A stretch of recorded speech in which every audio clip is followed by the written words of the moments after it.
MSc 2024-এ এই ম্যাথটা এসেছিল। এখানে আমাদেরকে জিজ্ঞাসা চিহ্ন স্থানে কী বসবে সেটা বার করতে হবে। তো সেটা কীভাবে করব ভালো করে লক্ষ্য করো।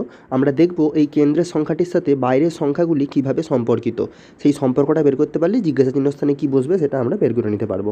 তো প্রথমে দেখো ভালো করে, এই 16টা কীভাবে আছে লক্ষ্য করো।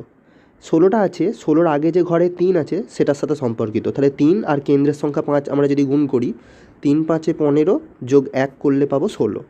তারপরে 81 কী করে পাবো, তাহলে 81-র আগে আছে 16, তাহলে 16 তার সাথে কেন্দ্রের সংখ্যা 5 গুণ করলাম, 16 5 80, তার সাথে 1 যোগ করলে 81 পেয়ে যাব। এবার 406টা কী করে আছে, 406-এর আগে কী সংখ্যা আছে 81, তাহলে 81-র সাথে 5 কেন্দ্রের সংখ্যা গুণ করলাম, করে তার সাথে 1 যোগ করলে কত হবে, 81 5 405 আর 1 406।